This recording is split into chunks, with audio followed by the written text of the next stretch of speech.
Hi, friends. It's Alyssa here at Stories and Spoilers, the podcast. I have my cute little hoodie on. It says romance reader, but we're not discussing romance today.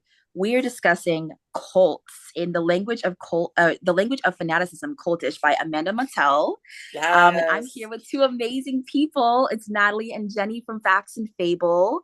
Without further ado, hey, hi guys, how are Hi. you? Hi. We're so excited to be here. We love your podcast. Oh my gosh. Thank you so much for having us. This is going to I be am so much such a fun. big I can't wait to fan. talk about this book. I love y'all. I'm a huge fan of your podcast. For anyone who doesn't know, Facts and Fables is a really badass podcast on Spotify, and they're also on a lot of different platforms. You find them on Instagram, they'll be linked below. But they just discuss nonfiction so beautifully. They do a wonderful author interviews, and they're just cool ass people. Every episode feels like a hug, but also educational and Oh. revolutionary. You guys bring books so much soul and joy. But without me fangirling too much, what do you want to say about Facts and Fable? Yeah, so we started this podcast after the last presidential election because we kind of crashed out. And we're like we feel like we can't do anything. So we're just gonna educate ourselves, but also Mhm. we need to escape a little bit sometimes. So we're like, what if we balance both and read? I think I made like a list of nonfiction books and we just started going through that and it's just kind of expanded from there. Hmm. That's really cool. And Natalie and Jenny, how did you guys meet each other? Oh man. Uh Mutual friends? So her now husband, but boyfriend at the time, Hmm. was college roommates with my high school friends, I Yeah. think. So I think I met you and your husband on the same day. Like I was visiting my friends and she was visiting her boyfriend Yep. and we were like at their dorm at the same time and then Hmm. like the friend group it kind of moved along and then we actually didn't like each other for a while. You're right. And then I kind of got to the point where Jenny and a couple another one of our friends was like had been dating one of our guy friends for a really long time and finally I was like I should get to know their like girlfriends because I think they're gonna stick around. It's been like 5 years. And so we started a book club. So our friendship has kind of always been based on books. It has, yeah. That's actually super cool. There were a lot of twists and turns in there. I was like, "What? Yeah. Your chemistry is so amazing." I'm like, "What do you mean? You're meant to be like ice cream and cookies." What? So, I love that you guys have created this really interesting and informative world where every single episode, I genuinely feel like I walk away like the best feeling of like a lecture in college, where it's not just for the course Mhm. credits, but because you actually learned and gained something in that experience. And I just feel so like sentimental. I don't know. Whenever I listen to Oh. your podcast, I'm like leaving work or eating lunch, and I just feel like it's like having a virtual friend. It's very cozy. No matter what you guys are talking about. I love the way that you both touch on a lot of recent nonfiction books as well as books that have been out for a while. And I'm so excited to dive into this wonderful book, Cultish. The author Yes. actually has a podcast as well. So for folks who don't want to read your book, you can listen to the podcast. But the book was really, really good. What were your thoughts on the language of fanaticism, Cultish? Yeah. Jenny, you want to go Yeah. first? So this book was, I love the way right at the beginning, the author, Amanda Montell, kind of talks about cultish as a language itself, similar to English or Spanish and things like that. So that's kind of how she talks about cultish right at the beginning.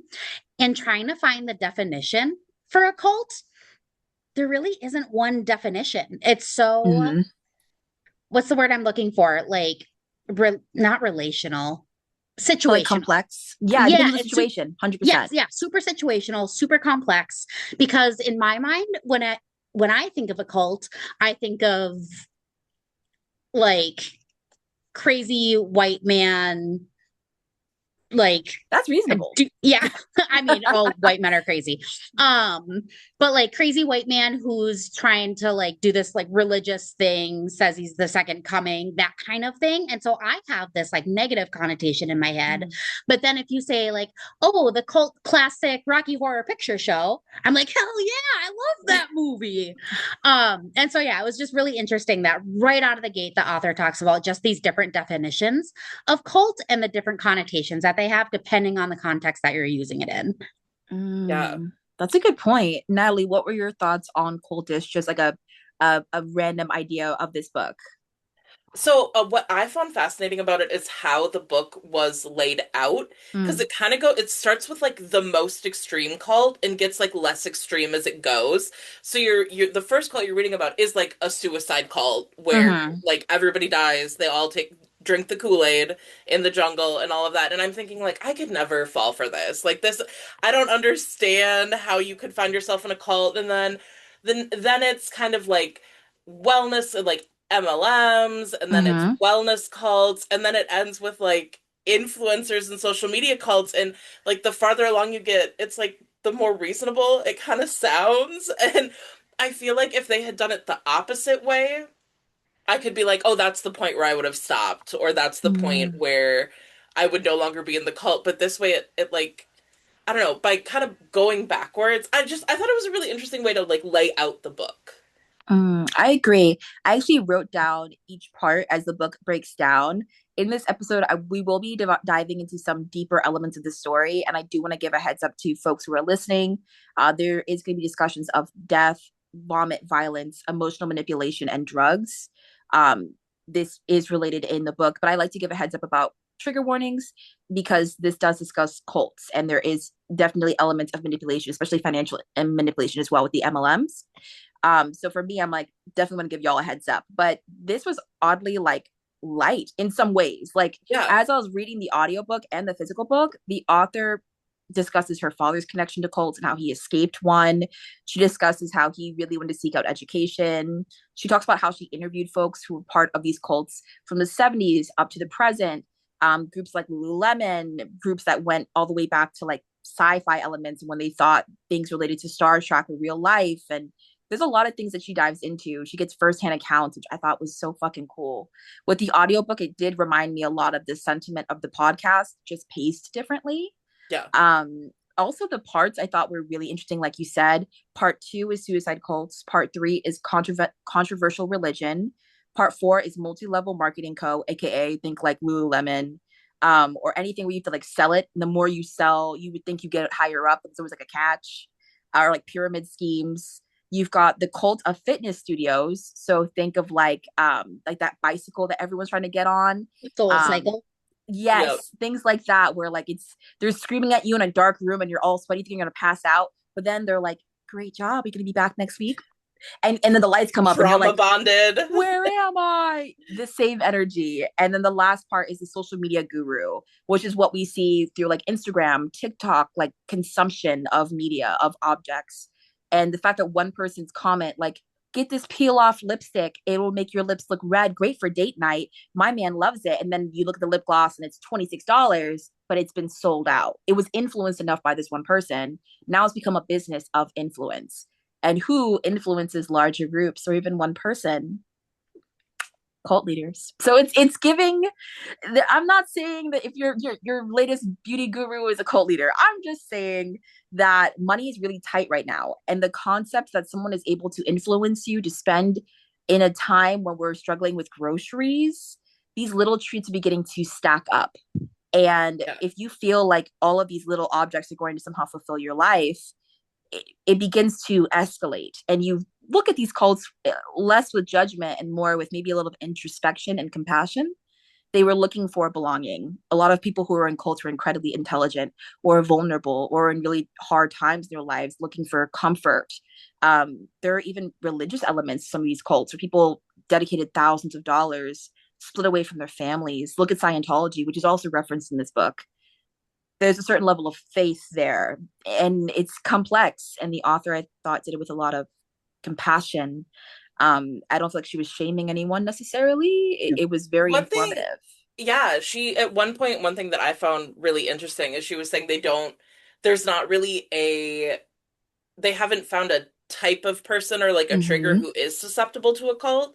And she's like, people have said opposite things. Like if you had a bad upbringing, maybe you're looking for love and acceptance. But also if Mm-hmm. you had a good upbringing, maybe you're more susceptible to trusting people. And just that like there is no like one trigger or like background dynamic of someone who like could end up in a cult, even though I Yeah. think we all want to, like I said going into the book, like I would never fall for any of this. Like we all Mm-hmm. want to think we wouldn't, but you never know.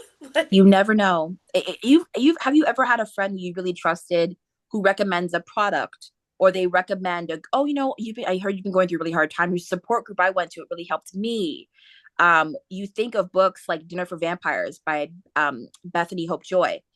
I'm so sorry if I said her last name incorrectly. I think I might have butchered it a little bit. But the girl from One Tree Hill, she was looking for religious support. I went to a whole deep dive, 3 hours, all about that book. There was a lot going on. But she didn't necessarily know she was going into a cult. She just thought that she was going to a Bible study group. She was in a new city. She was young. She was stressing out about work. Who hasn't been in a situation where you just wanted to make some friends, and maybe you thought, why not? But you look up and now it's been years and years and years later, and you've invested money, time, maybe you dated someone from the group, you got a kid now, you're really deep in the sauce. And it's one of those things where it's like it's so easy to look at someone and be like, I would never. Like the cost yeah, of, what is it? Like Lululemon leggings. It's $60, but when you're on the bike, it's smooth and you won't have any friction and this and that. And they sell you this idea of this fitness group, this community we can grab smoothies after. And that $60 doesn't sound so bad anymore. So it's little things like that where I'm like that allure, and almost like the warm water in the pot with the frog. It's not yeah, super high right away. They crank it up little by little. And I'm like, ooh, okay, Jim Jones, damn. I'm like, this is a lot. This is Yeah. a lot. Were there any oh my gosh moments in this book that really got you, where you read it or you heard about it and you look at this book now and you're like, I'm always gonna remember what they referenced? It's okay if you don't have one. It's totally okay. No, I totally do. When they were in the social media portion of the Mm. book, and they talked about, like we kind of said before, just things that sounded more and more reasonable. The one that I kept coming back to was like the Beehive for Beyonce or the Swifties for Taylor Swift. And I don't remember if they named the specific person who did this, but like they took an image of Taylor, like think of Pinterest quotes and how Mm-hmm. they took like an image of Taylor Swift and then they put a quote from Mein Kampf in front of it. And then like people were like sharing the shit out of it because they were like, yeah, Taylor Swift said this. And it's like, okay, no, she didn't. She really yeah, didn't though. And like No. now I'm just rethinking any kind of quote that I've ever like reposted. And I'm like, oh my God. Live, laugh, influence. Like Yeah, it's right. just like Right. I'm thinking of like MLK Day the other day, and I'm like, fuck, do I need to go back and like listen to some speeches and make sure that was in there? yeah, I think it's this group think where like if there was like a fire and everyone's running towards these exits, everyone's running in the same direction. You think, oh, everyone must have the right idea. Like I'm gonna follow the group. Yeah. My family always says, don't be a sheep. Like don't be a sheep. Like don't follow after everyone. There has to be another exit. There has to be another way. Don't just follow everyone else because Yeah. that seems like the easiest option, or like they all must have the right idea. It's very possible they don't. And if you don't think for yourself, you don't stand for anything because you don't really have an original idea. Yeah. My concern with social media is that a lot of original ideas and concepts get overshadowed for the sake of like nostalgia or like comfort, or like we don't really know these people. Like that's the yeah, scary part of social media. We don't really know this person. Like they could have someone in their basement, damn it. I don't know you. Like you make skillet meals and one pot dinners and it's very like soothing. Or this aesthetic going around is like the 90s mom, where people are like bringing out their VHS tapes and their movies, and everything is so beautiful, like Gilmore Girls. Everything has got that beautiful glossy appearance, and everyone fits into their perfect jeans, and everyone, it's giving this aesthetic. What are you willing to spend? What are you willing to do? Like, and at the end of the day, it's like, do you really support this person or do you just enjoy putting someone else down? Okay, let's go back to the 90s. But that aesthetic and all those items you bought 2 months ago to have that clean girl aesthetic that's like beige mom, it's giving Whole Foods on a sad wintry day. Where'd that stuff go? The consumption is what's really like freaking me out with Yeah. social media. Yeah. It's like all the fridge is full of plastic containers that only have 3 apples. Like I'm sure you've seen like the I maximum love the version. fridge restocks though. I'm but all those little glass containers, all those Yeah. plastic drawers, it's like that you have to, and then they're like, oh, all the links are in my bio. And every Yep. time you press a link, they get money, but they don't tell you that. You know what I Yeah. mean? Like, and they are working for a larger company, Amazon. Yep. You know, don't get me wrong. Like, I support a tea company. I have an affiliate link. Like, I'm very open about that. But Yeah. that's something I actually use. Yeah. You know, could you imagine selling something, but influencing people through social media, selling them ideas? Target, I love these as an example. People who had the glass bear from Starbucks, everyone went crazy for that glass bear. Some stores only had 3. It was all about like not having it. That made it Yeah. so attractive. You know, same thing with Ulta Worlds. People who want to become beauty influencers. I have friends who logged in hours prior. The computer crashed. Tickets couldn't be sold. 3,000 tickets. No one actually got them. Like everyone on social media, like I can't find them. But your favorite influencer will be there. And if you just buy that foundation, if you just wear your hair this way, if you just get that scrunchie from Ulta or from Target, you think you're supporting Jennie0155 on Instagram, but in reality, you're actually supporting Target, Amazon. Well, and there's just like it, like you said, it is the scarcity that makes things Mm-hmm. popular. Like a little while ago, like Trader Joe's bags are really popular in Europe. And I'm like, I can just go to Trader Joe's and it's like $3 and I can get that bag, but because they don't have it in Europe, everyone's like, "Oh my God, you Yeah, have a Trader Joe, but that's so bougie." Like, no, it's like a plastic bag from a grocery store. it's a Like, burlap sack, the color of lavender. exactly. My friend actually got me that bag as a gift. At the time, I didn't know about the trend. My trend is books. That's where Yeah. I live, but I'm looking, that's where I want to be. But I have to say that like even seeing in the book community these special editions that cost $200, one, you know, I'm sure this has been going on for a very long time, but because of social media it has spread like wildfire. Everyone wants that IKEA bookshelf. Everyone wants all the covers that are sprayed and beautiful and the fairy loot, and but no one talks about the actual cost and Mhm. the cost of being an influencer, the cost of making a mistake and getting canceled, the fear of it is intense. Like you have all these eyes, you don't know these people. Like people find addresses, people find out who your partner is if you don't show their face. Like it's there's a scary side to the internet. And I would have loved for her to dive a little bit deeper into that in that story. That's one of my little Yeah. feedbacks where I'm like, I wish the social media element got a little bit like more in depth with how dark it can get.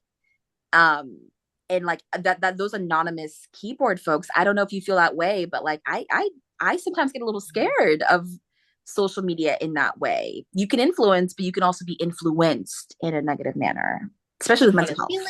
I feel like that was something that I really appreciated out of this book too, is I know it's a good nonfiction when they reference other works that are similar. Like there Agreed. actually was one that she referenced at one point that had nothing to actually no, it did have something to do with social media. She referenced Lindy West's The Witches Are Coming, which I Yes. literally just read earlier this week. And Mm. so like there might be some parts that I actually mix up between the two. Yeah. But I love that she does that because Natalie and I have talked about in our podcast about how there's certain things that like you said, I wish she had dived into that piece of it more. Mm-hmm. Now we're gonna go search for another book that True. does dive into it more. And she kind of gives those examples to like point you in a direction for that kind of thing. I completely agree. I wanted to break down some little things that I always love to share about books, like little facts. And I'm pretty sure either Natalie or you, Jenny, like inspired me to do this, which is like breaking down how long it is, how many pages it is, and when it came out. This came out June of 2021. It's about 320 pages as physical copy, and it's 8 hours and 21 minutes as an audiobook. I read it in one day. Yeah. I'm crazy like that. I read it in one day. I felt like Fast and Furious. I was like, I'll show you speed. So I read it. It was great. And I wanted to bring up a few quotes from the book and see how you felt about them. So let me know. I was like, after I read the quote, be like, ooh, thoughts. Yeah. Yeah. So one of the quotes from the Language of Fanaticism Cultish is a power imbalance built on people's devotion. Members believe the leader has access to wisdom beyond earth and the afterlife. Thoughts. Yes. That one was one that I also picked up on because I find cults fascinating. Like, I Mm. thought this was going to be all about like the religious cult thing. Yeah. And and I think this kind of ties into another thing that stuck out to me later so I just read the book, The Separation of Church and Hate, for Mm. our podcast, and it's all about how people can twist even an established religion. And later in the book, I think maybe in the same chapter where they're talking about someone having like a divine connection to something greater or whatever, they were talking about how in the Bible it said something about like Jesus will make you fishers of men, and how this specific cult leader interpreted it was like, so women need to lure men into the cult by sleeping with them. Like and it's just that concept of you put so much trust in this person that they can just like twist something that you've read yourself or you've read a million times and didn't interpret it that way, but you're like, oh well, if this man with a connection to God is telling me that I need to go sleep with someone because the Bible says fisher of men, like that's what I need to be doing. Is like you put so much trust in Mm-hmm. these cult leaders that I don't know, it was. And I think that, you know, millennials are like the least religious generation thus far, right? Like we're getting less and less Mm-hmm. religious. Maybe it's Gen Z now, but and they talk about that too, where people are kind of looking for that religion to, like you said, Soul Cycle is dark and there's Mm-hmm. music playing and there's That community. emotions. And I'm like, that was church camp. Mm-hmm. Like, You're looking for that friend, for that community, for that sense of belonging. Almost like when you're in high school and yeah, your parents drop you off, you get off the bus, you're looking for someone to sit with, but you're not necessarily thinking about their ethos. You know what I mean? You're yeah, just like, oh, I just don't want to. Not many people are like step into this world. They're like, I'm okay with being alone. That takes time for most people to gain. It's very rare to find someone who comes in and is like, I can come and go. I don't really need this. Deep down, if we're being vulnerable and honest, most people are looking for something, hmm, be it romantically, friendship, familial. You never know where someone's coming from. So for me, it's like there were multiple moments where I was like, ooh, like this. I know a lot of really intelligent people who are very devout in certain communities, be it their sports team, they're at every game, travel, they spend tons of money, they do not care. That is their thing, that is their comfort. In a lot of ways, they maybe have spent too much just to be there. Maybe put hmm, themselves in a really tight spot just to be there. But then they have their favorite bar. They only go to that bar. They have the same drink. They have their community there. They meet up. They love that spot. Every Friday. Love to look forward to it. Great. Why do you need to go there? What yeah, do you get there you don't get anywhere else? Is that, and I like how she breaks it down, is this a dangerous situation? Does it do no harm? Like some things like, well, that's just friends. Well, you could say the same thing about a church. It's just friends. We're just friends who pray to this God and we read from this book and that is what we believe, but we're friends, right? It's a group of friends meeting up. You know what I mean? Like you could argue the same thing. It's just about perspective and like symbols. I recently rewatched the Da Vinci Code, and there was a mm, scene in the beginning of the film where he shows like symbols, and he asks all the students like, "What do you think this is?" And they're like, "Well, this is obviously Satan, or this is obviously this Christian symbol." And he zooms out of this very small image. He zooms out. He's like, "It's actually this," and it's been used in many religious things. You know what I mean? It was all about perspective, and a lot of people, knowledge is a privilege. Not everyone goes to college, not everyone goes to high school. Certain levels of intelligence and knowledge you may get in a traditional setting, some people get out in the world, they don't always know, what to look out for as a red flag, or that gut feeling you have. Not everyone gets that, you know? I think that's very curious, where I think in my head, like, oh, I'm fucking running for the hills. Fuck that. you know? To like everyone in my family can't stand Tom Cruise. So like he's a short king and he's evil. And like they do not, I don't like Ben Affleck. Like there are certain things we joke about where it's like, absolutely not. But if you don't know about Scientology and you don't know about Tom Cruise, you would think, well, what's so wrong with that? oh, I'll sit down for a meeting.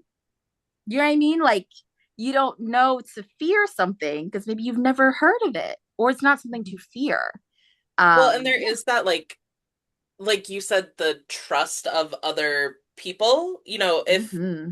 If so we're talking about things that you don't like, and so then your family members are like, oh yeah, I don't like that either. But the opposite is also true of, let's say somebody, like if Jennie came to Hmm. me and was like, oh, I joined this gym, you should see if there's one down in your city. And yeah, I would trust her, You and trust then Jennie? Yeah. it kind of like goes into this whole, which you mentioned a little bit earlier too, like a sunk cost of, Hmm. kind of get to the point where like, well, now all my friends are at this gym and I've spent so much money doing this. And Hmm. like, if I left, that was one thing that just like drove me up the wall when I was listening to the book. It was, I think this woman was like going to be a yoga instructor or something. Hmm.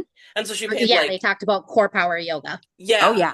And Yep. so she paid, I don't remember if it was like $1,500 or $15,000 or Hmm. something to do this training. And then she got to the end of it and they're like, oh, but now you're done with the training, but you need to pay an extra $500 to get the certification. And then you need to do this and then all of that. And you're still not like guaranteed a job after all this. And they make it, after you've spent all this money, you're like, well, am I just gonna waste the 15,000 I spent getting the certification and not Hmm. pay the extra 500? Or I'm not gonna sign up for the, like, then that sunk cost thing is how they like drag you farther and farther in, and then all of a sudden you can't, She you already invested so much. She was yeah, scared if she left, like, okay, but all that money I just spent, I can't get it back, you yeah. know? Some people argue and fight for it back. But in a situation, she was like, but I got so far. Like, what is one Mhm. more, thing? You could say the Yeah. same thing for MLMs. Well, I got this far. Like, I'm this close to this big event. I'm this close to this big sale. Like, if I could just get there. But the thing is, all of that is built on like miscommunication, distrust, systems that aren't meant to see you succeed. Like, there will always be someone above you. Like, it's like a maze, it's very hard to understand. There was another quote I wanted to share with y'all and see how you feel. And it was, the language was a code. Using these terms was like an unlocked acceptance. Language was so powerful, like a truth serum. Adopting new terminology is instant and seemingly commitment free. Cultish language works so efficiently and invisibly. Once it's embedded, it sticks. So terms like F for F, follow for follow, Yeah. on social media. If you've seen that, like there are entire groups, like dozens of people, where it's like, well, if you follow me, I'll follow you, but you'll never see them again. Hmm. Like, you know what I mean? Same thing with groups where engagement. Well, you didn't like these past 20 posts, therefore we're gonna have to remove you. But now you feel Engagement groups are you wild. get They sucked are in. You get sucked insane. in for Yeah. engagement. You know what I mean? Like, what, I made this post or I did this episode. I really want people to see it. I think there's nothing wrong with supporting other people's posts. I have no Right. problem with that. My thing is when it becomes like this, like really intense. There's a list of like 30 rules. They're checking your post before you even let into the private group to make sure that you're appropriate enough for the group. Things like that, where I'm like, ooh, this is getting very like exclusive. Oh, we're not Yes. exclusionary, we're just exclusive. I wish she went into like sororities and fraternities. Ooh, that Yeah. would be a That good would have one. been, I know people have like very, very sensitive about that.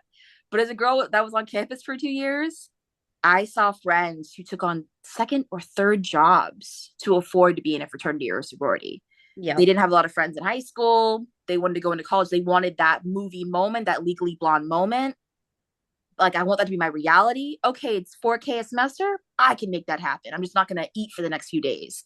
Hmm. That's intense. Like, don't even get me started on a lot of the things where like you only can wear white this day. Or there was a day on campus where it's like, well, you can't speak to anyone for this week unless it's a professor.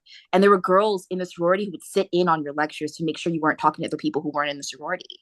That's wild. You know what I mean? To make Yeah. sure you weren't breaking rules. Like, is that a cult or is that just a very passionate group of young women? Right. Yeah, and the author does actually kind of touch on fraternities and like hazing. And Mm-hmm. some hazing situation she brought up about um like the new I've never been part of a fraternity or sorority or anything, but the new Neither have I. Also, yeah, I can't but afford that. Oh my yeah, God. no. I But would be whatever very term they open. use for like Ooh. Yeah, whatever term they use small for new fortune. recruits. Yeah, I'm like, oh, I can't afford that. Tuition's already enough. Right. Mm-mm. Yeah. So she did share one story about a fraternity that did some Mm-hmm. weird shit and somebody ended up like seriously injured or died or something Mm-hmm. crazy, but no one was charged for anything because it was just a fraternity. It was just hazing that went wrong. Yeah, That's yeah. all it was. I don't like. I don't. I look at those situations. I had a close friend who was part of a sorority and ended up leaving because she could Mm. feel herself like changing. She was no longer really the same person, and she was like, this is really expensive. I'm already paying a lot to be on campus. I'm paying a lot for the cost of food, books. Like it was a lot, and she was like, I'm literally paying for people to judge me, like literally just to judge me. Like, and she was like, if I do one wrong thing, you get penalized. There's a point system. Like it's one of those things where it was like we're grown ass adults. You know what I mean? Like, this is a very expensive party and it's a lot going on. So I look at those situations and I'm like, is it a cult or is it just a group of friends? Let's simplify it. A group of friends who just happen to be paying a very large bill to be there. Yeah, well, and that is like an interesting thing too of you do kind of, you said she could feel herself changing. Mm-hmm. I do think any relationship in your life is probably going to change you Sure. in some way, and it's not always necessarily negative. Or you have like, your friend groups do tend to kind of start talking like each other and liking similar things, or I lived with a couple for like 7 years and we ended up like now I play board games because they played board games. I played That's D&D because sweet. they played D&D. Like we go to breweries because we kind of started going to breweries together. Like you just kind of adopt each other's interests and mannerisms and language sometimes. And I don't know. I think about the fact that Jenny and I once hosted a party for a book release where we made a whole ass escape room and a themed dinner. And I'm like, from the outside, is that not a cult? Like That's a good we question. We Are we went just a real group of hard. friends? Why are Yeah. we wearing robes and why are there candles lit? Like, just people did dress up for it, not in robes, but like, where's the line? Like, how far is too far? Like, why am yeah. I wearing a necklace with your blood in it? Like, what's happening? Are we camp? Are we gothic? Or is this a cult? Like, Are we chanting? yeah. Like, why is your cat talking to me right now? Like, what is happening? Like, I have questions. I think in my head that is a really good question. How far is too far? I don't know. My mom has a saying where she says the only difference between cute and creepy is if it's reciprocated. Hmm. It's great and cute when you like it. It's great. It's creepy when it's becoming one-sided and it's weird. It's getting weird, you know? Same energy with like a friend. Tell me where your location is. Why would you just tell me your location? Just share with me where's your location. Now you shared your location. I thought you went to Chick-fil-A earlier. I thought you went to Publix earlier. Okay, you're not looking at my location for safety reasons. You're stalking me. Like Yeah. it's one of those things where it's like, was it cute? Was it creepy? And is it still cute if it's now your friend, her boyfriend, her mom? Like it's becoming a small group. And you're low key beginning to think, well, they're just concerned. Hmm. But the water's getting hotter. And I'm sitting here and I'm like, it's getting worse. The pressure is getting worse. And I felt that way in this book so many times. Like when she talked about meetings, like in a lot of these cults, the way they would describe having meetings or like family sessions, I was like, oh my gosh, I used to have like meetings for like Girl Scouts. We have a Hmm. meeting about how much you sold. That probably links more to like the MLM world. But I'm sitting here and Oh I'm my like, God, are the Girl Scouts and MLM? I was so nervous. I was like, well, I didn't hit my quota. You know, where I was like 12 years old. And I'm sitting here, I'm like, I'm selling in front of Publix. It's cold outside. My mom's like very tired. She's sticking beside me, very grateful. But I'm sitting here and I look back and I'm like, I wanted to make friends. So I thought getting into Girl Scouts was a great way to make friends. But I didn't realize, okay, I have to sell stuff now. And I also have to buy, my mom has to buy a sash for me. And like, this is actually low key costing money. And Hmm. I didn't realize I was part of like the friendship part. But in my head, I'm like, well, this is just a small sacrifice for a larger gain of friends. But it's like, I don't know. I look back and I'm like, this is, I think it's okay to earn something. Don't get me wrong. Yeah. But I think how far is too far. With those cookies, most of them I couldn't even eat. I have a really bad allergy. So I was selling things I couldn't Oh, even have. So you know what I You mean? said you couldn't eat them. I was like, why not? I mean, No, all of them. I have a dairy allergy. Oh So no. yeah, a lot of things have dairy. So in my head, it would be like if I was selling like, I don't know, a hair care product or a skincare product that I'm allergic to. Mhm. If yeah. I put that on social media, I'm like, oh, I love this product, but you found out later I don't actually use it, which has happened through social media. People have found out that it does not match what was used and marketed. Now you don't trust that person, but their influence is still present. Out of all those posts, how are you supposed to know what's real and what's not real? What's AI and what's not AI? Same thing with podcasting. What is extreme where it's like I'm gonna do an entire season all about this one book, and what is simplified where it's like I'm gonna influence you to buy 50 books this year. That's different, like very different, so I just like, it's things like that where there was a really short quote from this book that says cult plus time equals religion. Yeah. And I saw that and I was like, oh, I can't wait to hear what Natalie and Jenny think. What are your thoughts on that? Cult plus time equals religion. I can see that that'd be very divisive. Well, I think we kind of got into a similar concept with like fraternities, Mm-hmm. where Jenny was saying like, they basically assaulted someone in a hazing ritual, but oh, it was just a fraternity. And it's like where things become, when they become normalized, they lose like people's, I don't know, like inspecting them. I don't know Mm-hmm. what the word is. Like people's judgment, or there's just there more is accepted, and it kind of goes back to that, like the whole question of the book is what is a cult? Like when they were talking about the fitness studios, they were talking about how sometimes some of them, I think, is it what are the ones that they call boxes? They call their gyms Well, boxes. CrossFit. CrossFit. They were talking about Mm. with CrossFit where like people would work out so much that they would make themselves physically ill. Like their Yeah, kidneys were the failing or they vomit were thing. throwing up. But it's a gym, and she kind of said they could leave at any time as opposed to some of these other cults. And it's just normalized. Mm-hmm. And so I think it's when it becomes, what is the difference between Christianity and, I don't know, some cult where like Mormonism kind of started as a cult. Like the guy was a prophet and now you Mm-hmm. can have multiple wives and it's a whole thing.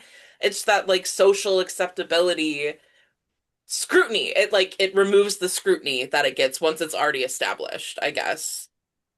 I completely hear that. I think when I think of Mormonism, I do think of like the Secret Lives of Mormon Wives, that show. Yes.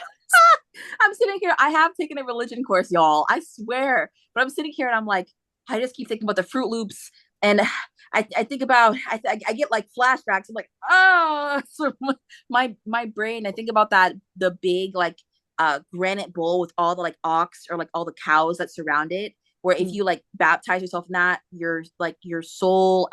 Don't quote me on this, but like your soul here will now ascend, and there's like a tier system. Like I said, please, this is not biblical. But I'm sitting here and I'm like, this is not on a golden tablets. But there are a lot of things where if you're taught by your grandpa and then your mom and then your dad and then all your friends around you and everyone is promising that this is legitimate and real and Hmm. this is all you know what I mean? Even the place that the person at the soda shop has the same faith. Everyone at the grocery store has the same faith. Everyone on your social media has the same faith. In that way, how are you supposed to question anything when this is all you know? And if you don't have any interest in questioning it, and for Hmm. folks who do question it and who do leave, the process of relearning and teaching yourself, finding yourself outside of this religion, there was a quote about that I thought was really cool, which is like, oh, I thought it was interesting how they say extreme truth telling is not uncommon in cultish groups. Jim Jones would host things called family meetings, and they would be called to the floor so their family and friends could malign them and to prove their greater loyalty to the cause. Meaning that like they would point out things about this person, like you wrote this, and I think you need to improve on that, or you need to read this biblical text in order to really dive deeper into that. You should reflect more on that, and you take it as feedback. But someone else from the outside could be like, "Oh my God, they're picking you apart," and they know you enough that they have the room to do that. And they're using faith as a vehicle to do that, to break you down and then to build you back up. Some would say similarly. to our nation. But we leave that alone. We leave that alone. So I'm just not the military complex. But I have a lot of respect for folks who have served. I have a lot of family who have. But I will say that like there is definitely a mental element to it. You have to have a very strong sense of self. Um, this sense of serving your community and getting lost in I must serve my community. I must serve in this way. Where the individual becomes the whole. It's not an I, it's a we. And to think of it in an I, it becomes selfish when it's really self-preservation and checking in. You mentioned as well, Jenny, the flirtation and religion and how that was connected. I do have a quote on that. It was called Flirty Fishing, aka the Children of God cult. And I made a note. I said, women seducing men to join the cult. Oh no, cringy emoji. Book referenced in this section was Apocalypse Child by Fleur Edwards. And it says, comparing sex and consent to religion. Metaphorically, you need a safe word with religion. When you're experiencing with faith, there must be room to discuss your misgivings and seek information. The most important thing to remember is that it will stand up to scrutiny. If you can't question something and people are like, well, don't ask those questions, they get super defensive, that is a red flag to me in any faith. You can't answer my questions. It's okay to say, I actually don't know the answer to that. Or maybe I would recommend to read this to learn more about that. Let's discuss that. Versus, why are you asking me that? That's a bit of a red flag. Like, or and that's literally what Natalie just said. Is like once you take away like the scrutiny of things, is when it gets weird. Yeah. Like the defensiveness. Why are you seizing up? Like, if your faith is so strong, answer. Cults they talked about, was it Scientology, where if you question something, they would make you like go back and like look up every single definition of the word, and then you'd question it again, and they'd make you go back again and like just break you down until you just agreed with them. So like even if you did question something, they were like they wouldn't let you come to any other conclusion than theirs, which is the point in the book where I was like, I am too lazy to be in a cult. Like if someone was like, you gotta sit here and like break this down word by word, look up the definition, come back to me, nope, you're still wrong, go look it up again, come back, you're still wrong. Like that is some wild levels of dedication, which again, they said like these were really educated people, these were really like studious people who were in the cult of Scientology, and it kind of goes back to like anyone could end up in a cult. Like that's probably not the brand of cult I would end up in because I would get sick of it, but yeah, you give me like the fun buzzwords and the thematic whatever, there's different things draw in different kinds of people too. Yeah. And that's where that this whole like as if kind of theory comes into play in here. We haven't talked about that yet, but they talked about this as if language, where you just act as if you believe it until you actually do.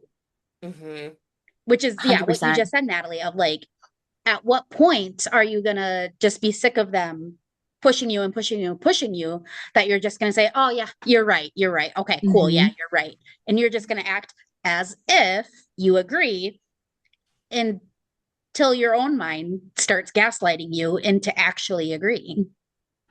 I couldn't agree more. I think in that situation, it's this term I learned in my first and only psychology class in high school. The professor was horrible, but was so mean. we pushed through. One of the terms that stuck with me from that course was learned helplessness or hopelessness. That sense of like, if you get zapped enough, if you get punished enough, eventually you're gonna learn not to go down that path. And it's the same thing with the hot stove. You touch it once, you get burned. You know never to touch it again. But in a darker way, right? It's like, well, I asked the question and I got punished for it. Or I tried to challenge it or have a debate and everyone around me stared at me and didn't talk to me for a week. So now I'm never going to do that again. But now you're punishing people for having agency, having that sense of, if I should be able to question someone, like let's say we're in a class setting.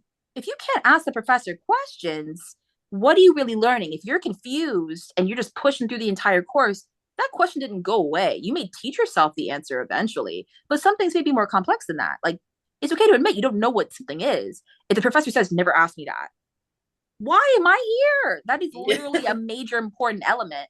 To me, a preacher, a pastor, a religious figure should be able to know the text, speak that language, be able to communicate on multiple levels and adapt to anyone.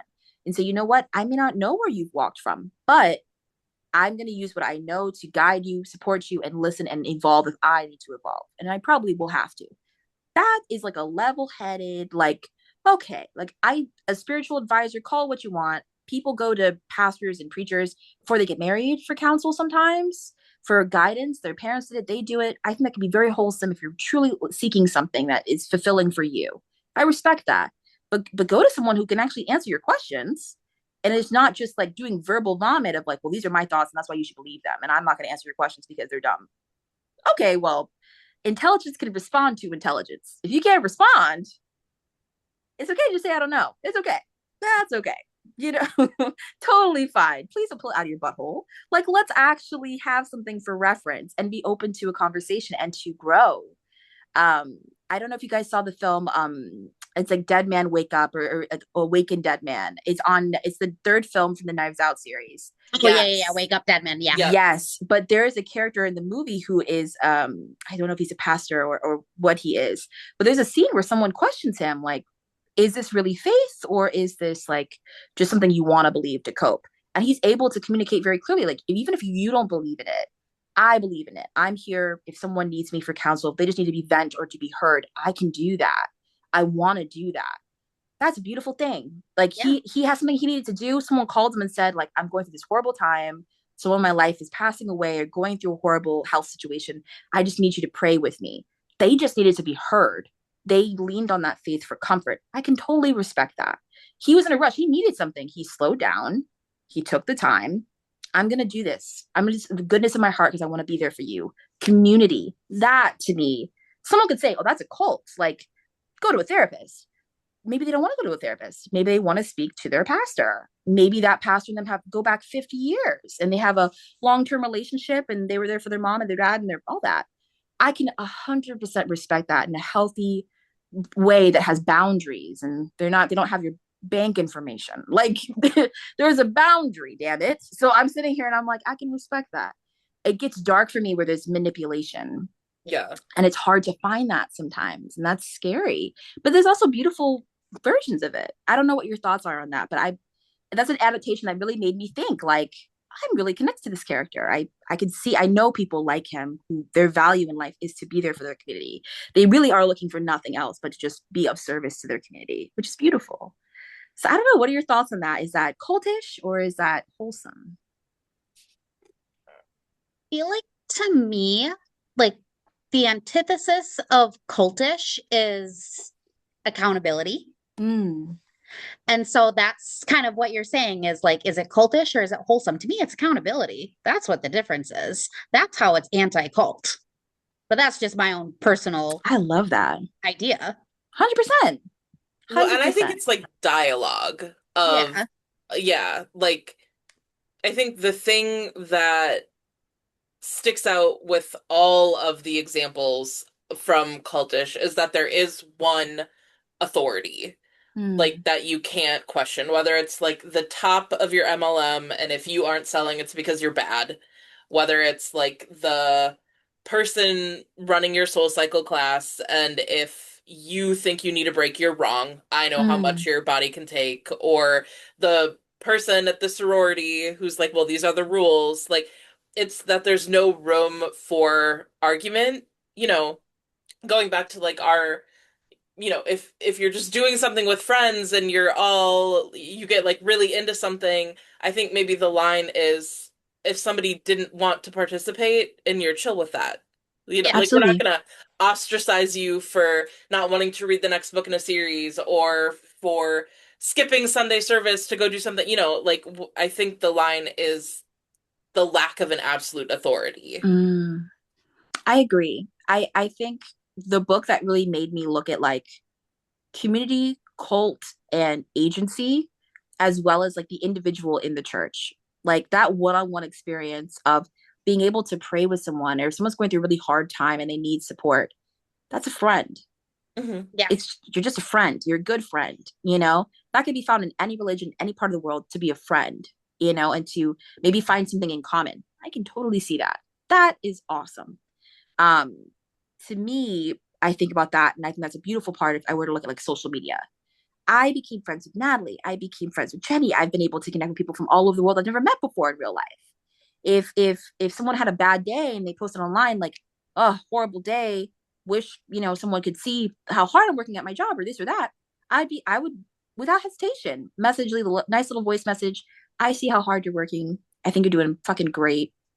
Like, please just be you. Like, no one, when you leave this earth, no one's gonna give a fuck about how much you made. No one's gonna give a flying fuck about what your job was. They're gonna care about if you were a good person, and you're a good person and you're doing the best you can. And that's what fucking matters. They are not seeking that validation. It's a kind thing to do because we are friends, even if it's in this weird virtual world. If I saw you on the street, I would pull to the side and say, "How are you?"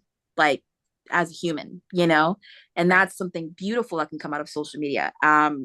And one of the quotes from the book about social media was, the most modern day movements leave enough space for us to decide what to believe, what to engage with, and what language to express to ourselves.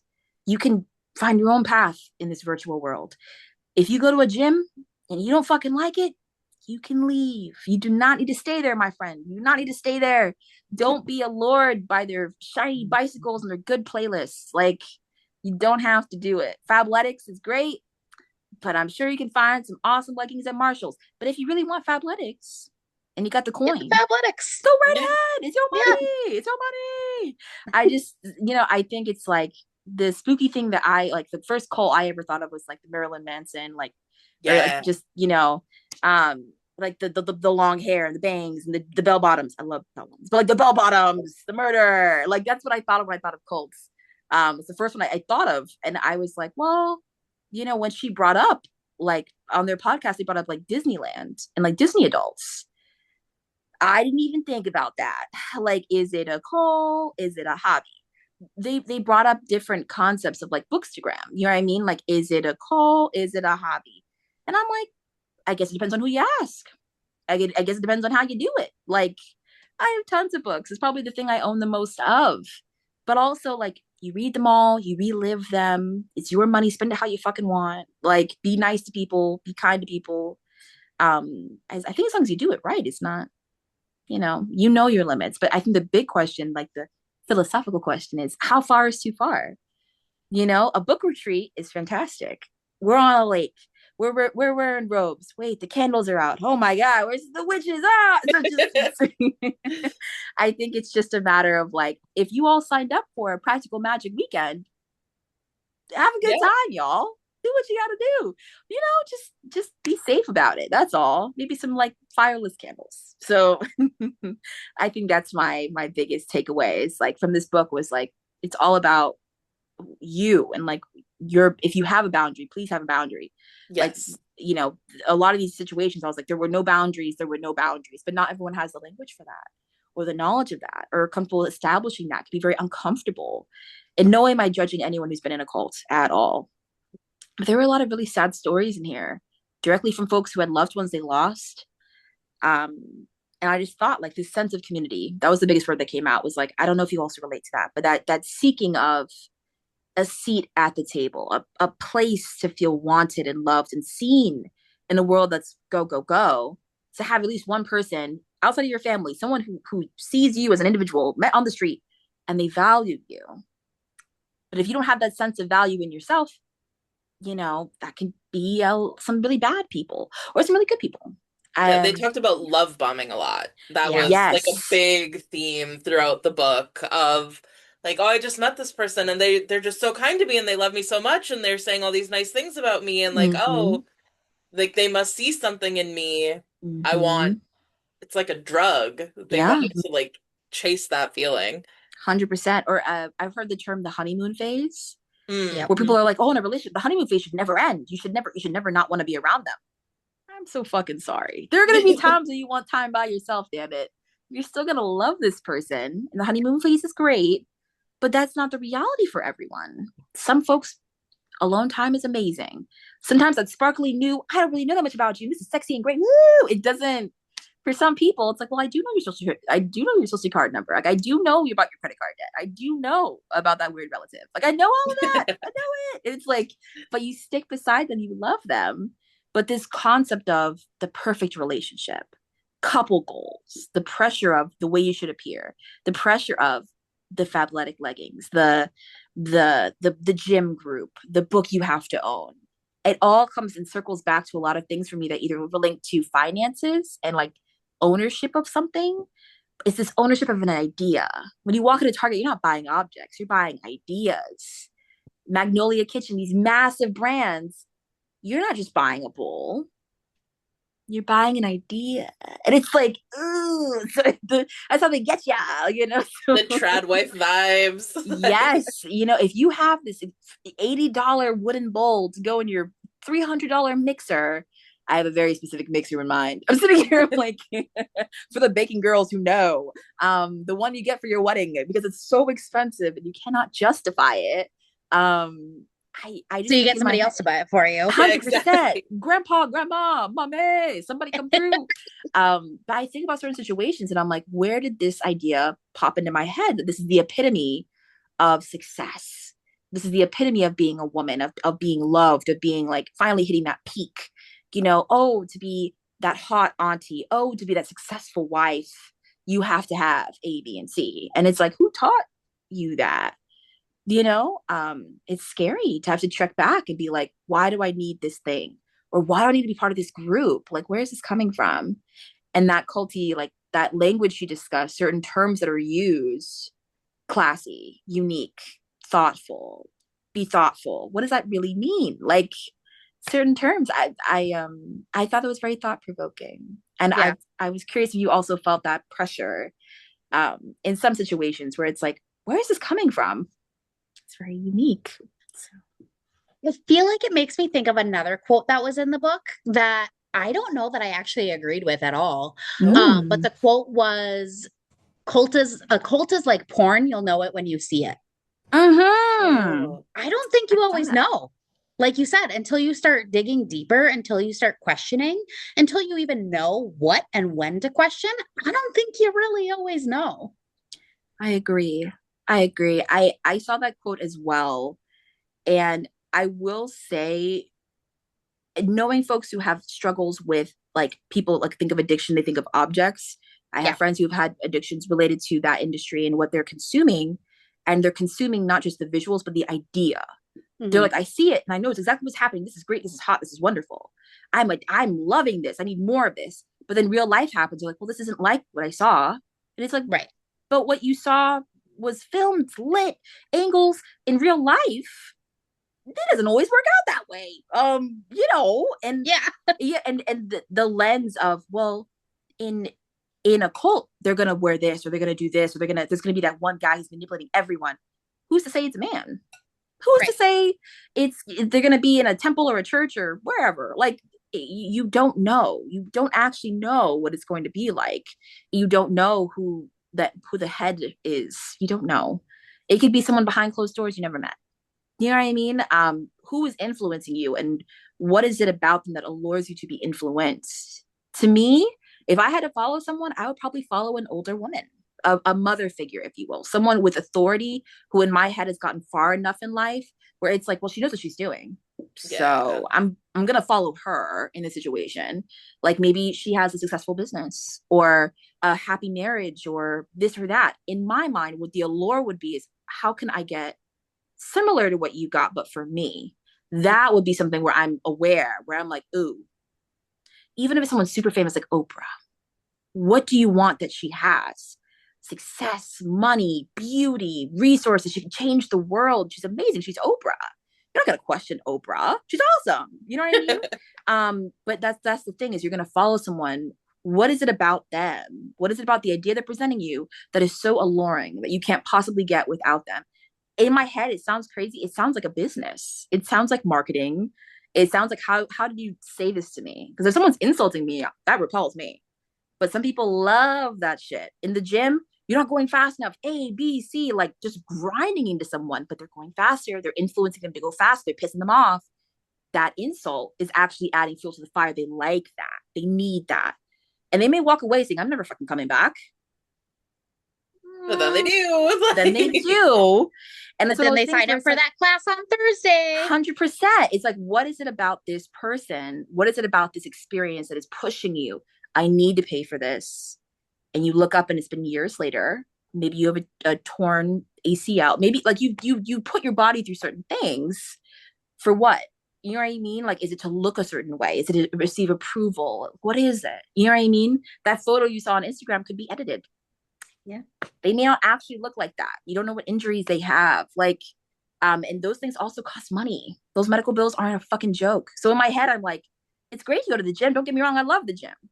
But am I going to stay there for 3 hours? My schedule doesn't allow that. I actually don't have that time, you know? That's a interesting. How much are you willing to put into this? Like, what are you willing to do? And that's scary. Most people are willing to do quite a lot, you know? Oh, it's dedication. Is it dedication or is there no boundaries? Just no boundaries, you know? It's a good question. How far is too far? So, as we circle off and finish this episode, what is something you're taking away from Cultish? And after you finish the book, how do you feel? Like, how are you feeling? I felt kind of stressed. The pressure.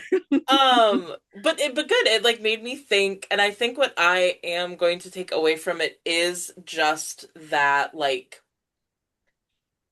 question everything, I guess. Yeah. And just like are you in a space where you are allowed to question things? And I think like I don't know, the cults all kind of came off almost as like abusive relationships. Like I said, there's that absolute authority, there's that. So like if you're ever in a situation and you're like, I don't know, the vibes are off. You know, if you're at a reading retreat and they whip out some robes and candles, you're like, could I leave right now? Could I not participate in this? And if you could leave and not participate in it, congratulations, you're not in a cult. You just What have kind of book enthusiastic club is friends. this? I'm sitting Yeah. here, I'm like, yeah. Whereas, like, if you try to leave and they're like, no, you signed up for this, Right. like, You you're can't leave. probably in a cult. Like, and If they won't so, let you leave, yeah, just, immediately no. Tap out, yeah, safe word. Immediately no. I'm sitting here and I'm like, that's the same. That circles back to consent. If your consent, if they're if they're saying no and you're saying no, and they're like, well, I'm gonna keep going. This is no longer a consensual, good relationship. Tell me no. I'm gonna have to yeah, head out, team. Like immediately no. Like absolutely not. If you had an event and you were like, this is a safe space, I'm gonna make sure that you stay safe. If you say no, you don't want to go to this event anymore, we head home. yeah, I'll pay for your Uber to get out of here. You do not need to stay here. And that's respected, period, hands down. I would be like, oh, great. Okay, cool. Um, but the concept that I have to have a safety plan to escape you if this goes fucking south, yeah, that's wild. that's concerning. I'm like, ooh, girls' night should not be this bad. Like we should if there's if it's one of those things where it's like, if a book makes me feel uncomfortable, I can close it. I can set a boundary, close it, put it away, and that is within my control. But I think the scary thing with people is that you don't always see that flip. And that's scary. And this book made me feel that way. I was like, there are many people who you think you know them, years go by, but there was something that pissed them off or make them flip a switch, a topic that maybe was too tender. And there's no room for discussion. It just, this is the fact, this is the way in their mind, this is solid.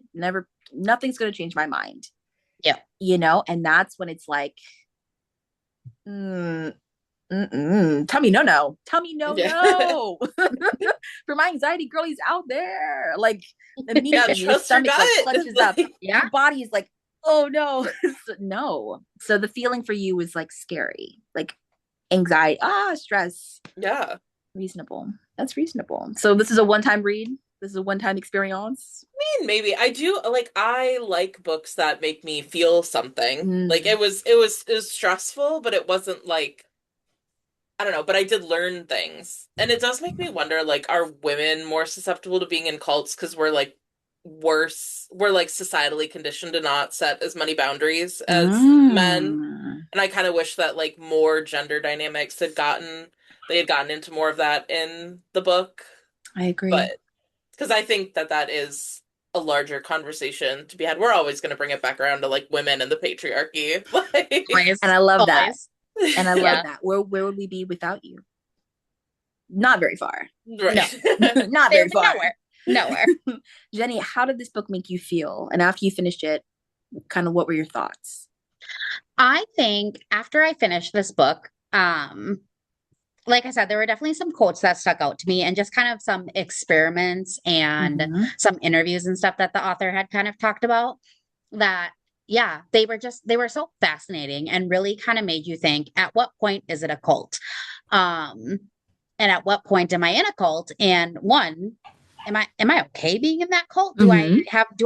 Do I still have agency in this cult? That, at what line is it?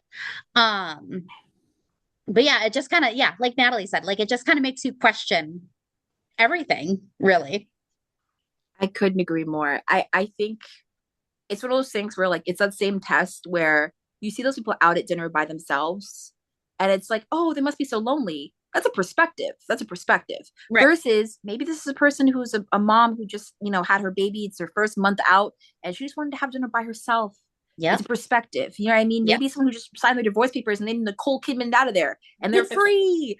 A perspective. Yeah. So it's one of those things where for me, it's like if I see a group of people sitting together and reading from a book and speaking in different languages and they are expressing this is my true god and I believe in this is my community, cool, be Yep. happy. In Yep. my perspective, if you found community and everyone's consenting and happy to be there and they can leave at any time, yeah, for sure, for sure.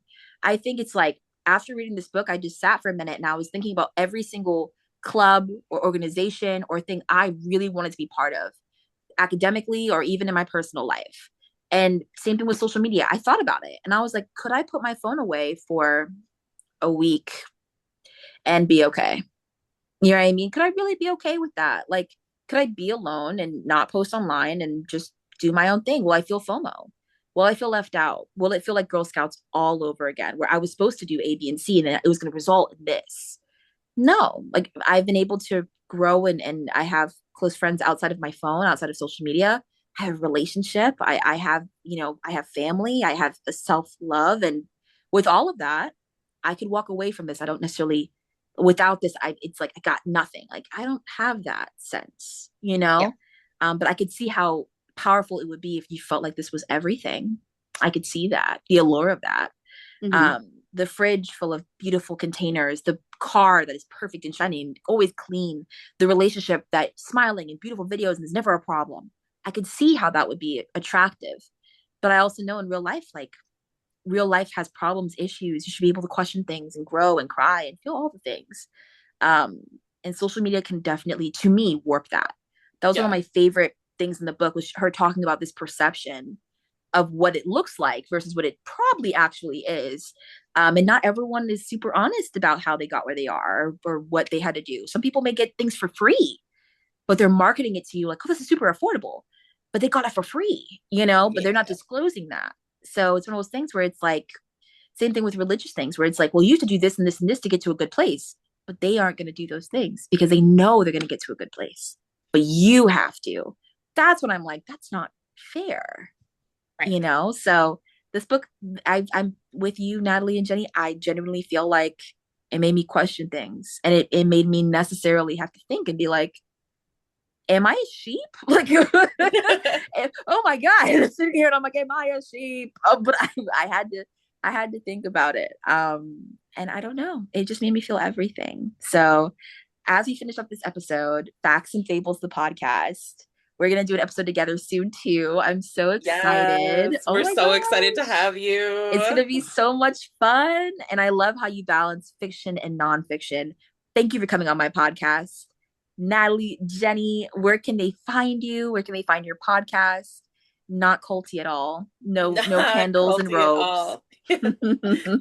Yeah, so But yeah, we're on Instagram, obviously, at Facts and Fables Podcast and Spotify, Apple, Amazon, all that. We do not have a YouTube channel yet, so maybe someday, single but tear. So we've yeah, never done like a video podcast before. This is new territory for us. I Y'all are so know. cute. I'm like, what the heck? Do it more. What's going And on? Jenny and I obviously had different ideas. Jenny's like, I want to have like a very neutral background. I'm like, I got my plants, I got my books. Like, No problem at all. I adore you guys. And your voices are so cozy. This was amaze balls. I will have your podcast linked in the show notes below, as well as Cultish for folks who want to check out this book. I would highly recommend it. I actually Yes. quite enjoyed the experience. I think it's great for a conversation at dinner. So I'm Yeah, sitting and here, I'm it's a like, I think it's good great. nonfiction to start if you haven't Yeah. read a lot of nonfiction before, I for agree. sure. And it was so short. I Yeah. feel like the physical copy, this is not super intimidating for your first nonfiction, and then you can go to the big boys when Yeah. you're ready. Thank you so much for coming on the podcast, friends. Everyone who listened, please like and subscribe on YouTube if you can. Be kind. Follow on Spotify. Leave a nice little rating. And follow Facts and Fables as well. They are freaking awesome. Leave them a nice little rating too. Their podcast is amazing. And your TBR will be tripled. I think you should always add more books to your TBR. Diversify that puppy. And have an absolutely wonderful day. Bye, guys.